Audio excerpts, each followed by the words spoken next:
Critics are raising questions about Hasan Minhaj and whether he and other comedians should be more truthful with their materials. Minhaj's act often includes experiences that he says he's faced as an Asian American and Muslim American. But the comedian tells The New Yorker many of those stories either didn't happen to him or they were embellished. So joining us now is Clare Malone. She is a staff writer for The New Yorker and actually spoke to him for this article. So you're the one that brought this to light for us. And, you know, we've been talking about it kind of all morning long about, what sort of leeway do you have when you're presenting art, when you're a comedian and it's social commentary. But bring everyone else up to speed. Why is his work sort of under scrutiny now? Sure. I mean, just for people who don't know him, he, was a correspondent on The Daily Show and then kind of got his own show called Patriot Act, which is part of this trend towards infotainment, right? Mm-hmm. It was called Patriot Act. It talked about social justice issues. And one of the reasons why I think this has become such a thing is that a lot of his stories were personal stories about things that are very hot button and political in America. Police entrapment, threats that have to do with his identity. Mm-hmm. And those are really serious things. And a lot of times in his stand-up, his personal stand-up, he told these things that weren't really jokes. It was kind of storytelling. And it turns out that he made a lot of it up and said, he kept on using the phrase with me, there was an emotional truth to it. Yes. So, and I think what he means by that is, he's right. People after 9/11 who are Muslim did feel a sense of danger. But again, things didn't happen to him. And his rationale is, well, they happen to people, and I'm just sort of bringing those stories to the fore. Mm-hmm. Emery and I were talking about this, and I was saying to her that in the United States, we as minorities can observe the trauma that Black people go through in this country, that women go through, that Jews go through, without having had those things happen to us, right? I was saying that I've never had a negative interaction with a police officer. Does that mean that police brutality doesn't exist? Of course not. Jay Caspian Kang, who we were talking about earlier, who's a writer, and he's written a book about what it's like to be an immigrant in this country. He had an interesting quote. I'm going to quote his Twitter account here. He writes this: comedians, of course, have the right to make stuff up to tell a joke. You don't actually have a friend who said something funny. But this is totally different.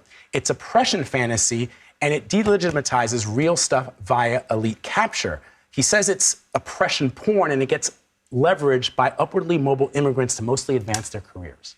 Is that some of the criticism you're hearing? Yeah. Yeah, I mean, this thread is, I think, one of the more interesting things that's come out of this story, people responding to it. I mean, I think the thing that's true for probably a lot of people in America is that racism or discrimination is sort of insidious or subtle.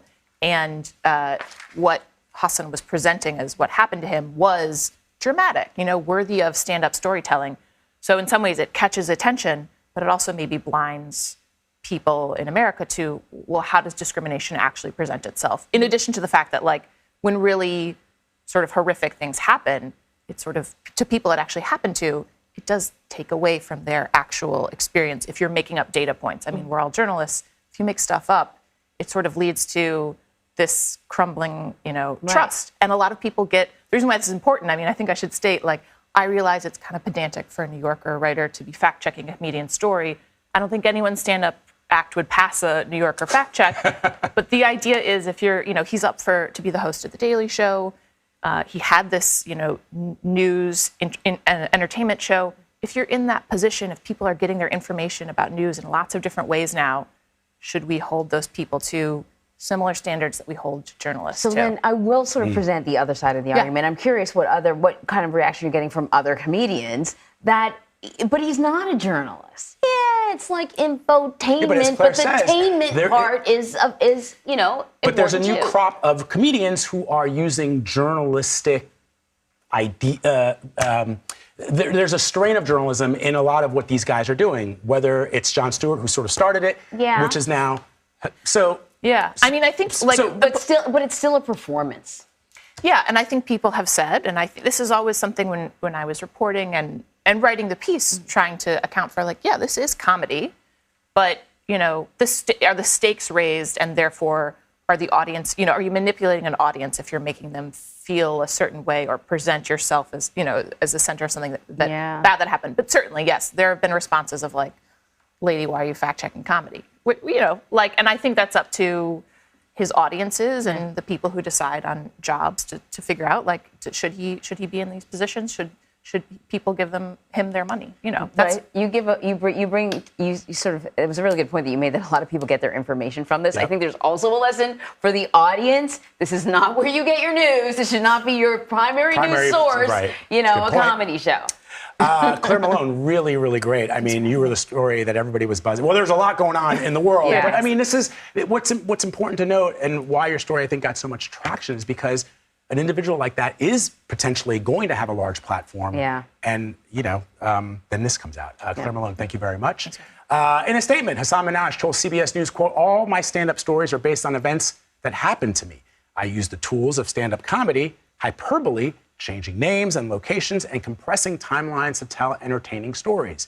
Statement goes on to say, "You wouldn't go to a haunted house and say, 'Why are these people lying to me?' The point is the ride. Stand-up is the same."